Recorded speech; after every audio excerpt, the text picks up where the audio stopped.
Eto, subscription, pag-usapan na natin para maunawaan nyo. Kasi subscription company ang LiveGood, kailangan nyo maintindihan ng subscription. May internet ka ba sa bahay? Subscription yan. O, kinabitan ka ng modem. Meron kang monthly na binabayaran. Huwag kang magbayad ng internet, puto lang internet mo. Subscription kasi yan. O, naka-Netflix ka, subscription yan. May monthly ka dyan. Pag hindi ka nagbayad, puto lang Netflix mo. O, Disney Premium. Kami, naka-Disney Premium kami. Tinanggal namin ng Netflix eh. Disney Premium ang pinalit namin. O, pag hindi ka nagbayad ng monthly, puto lang Disney Premium mo. Ang Meralco, di nyo ba alam? Subscription yan. Huwag ka magbayad ng Meralco, ng kuryente. Puto lang kuryente mo. Naintindihan nyo na ngayon. Even ang cellphone mo. Pag walang load dyan, di mo magagamit yan. Di mo may pantawag yan. Nageget nyo? Subscription yan. Yun ang ibig sabihin ng subscription. Bata pa ako, may subscription na Reader's Digest, kung familiar kayo. Reader's Digest, papadalan ka every month kasi nakasubscribe ka.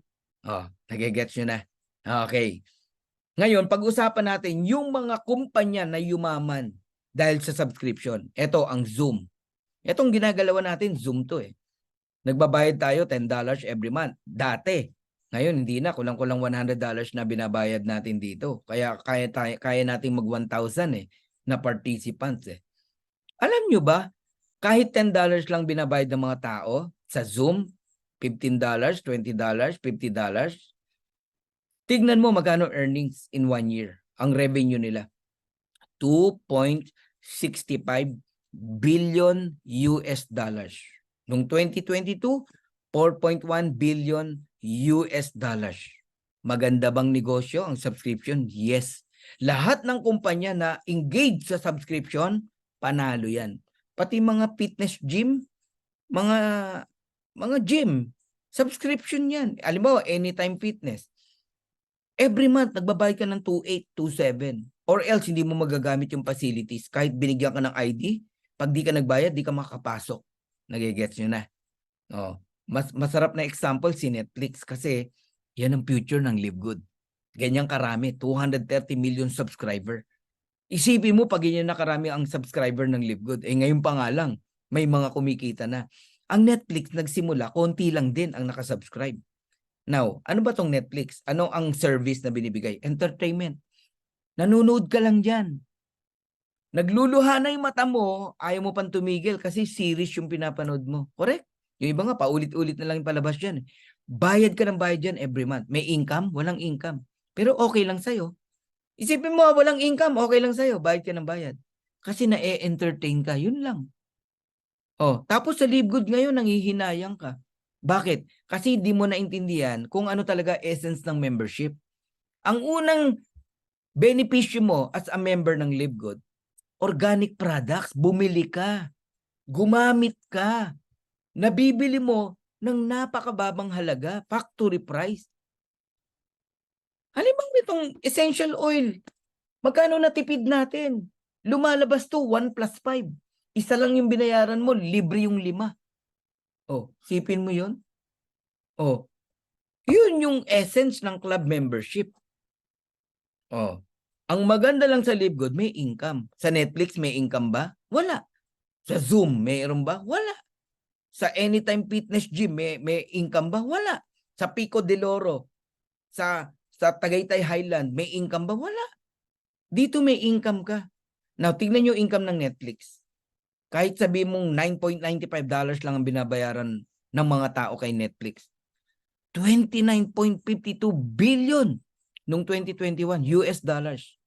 Noong 2022, 31.47 billion US dollars. Kasi ang dami nang nag-subscribe. Kaya ako na-excite, Crisanta, no, sa Pongan. Isipin mo, one day, ang subscriber ng LiveGood, 230 million. E di yun ang kinikita ng LiveGood, 31 billion. Etong pinagkaiba natin kay Netflix. Si Netflix, sinolo niya yung income na 31 billion dollars. Si LiveGood hindi. Generous. Yung kalahati ng 31 billion pagdating ng araw, rest, no? O RAI, no? Yung kalahati, yung 16 billion, ibabalik sa'yo, sa akin, sa ating lahat. Habang yumayaman ang LiveGood, yumayaman din ang mga affiliate member. Alam nyo, maunawaan nyo lang to. Wala nang question para hindi mo ipagpatuloy yung subscription mo. Costco, another club membership. 59 million members household. 107 million card holders. 88% worldwide renewal rate. Ang taas. Ibig sabihin, sila din hindi perfect, no? May 12% na hindi na nagre-renew ng kanilang subscription sa Costco. Kaya, meron ba sa inyo na hindi nagtutuloy? It's normal. Ganun po talaga. Hindi yan mape-perfect. Huwag kang masasaktan. Ang importante, mas marami yung nagtutuloy.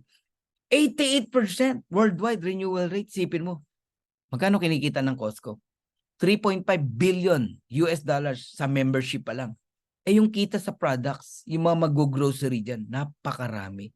Kaya alam nyo, kung maunawaan nyo lang ang LiveGood, pwede kang kumita sa products. Lalo na pagdating ng araw, may warehouse na tayo at napakarami na nating products. People buying LiveGood products, kumikita tayong lahat. Sipin nyo po yun. Kahit hindi ka nagbenta, pwede kang kumita. Ay, yan ang di pa nakikita ng iba, no? Yun pang club membership with subscription, with dividends. Yun po ang essence ng subscription, no? Now, tanungin ko po kayo. Anong negosyo ng Costco? Di ba club membership? Anong negosyo ng LiveGood? Club membership. Anong negosyo ng Netflix? Di ba subscription? Anong negosyo ng LiveGood? Subscription. Ang tanong, yumaman ba ang Costco? Yumaman ba ang Netflix? Yes. Di payaman din tayo dito sa LiveGood.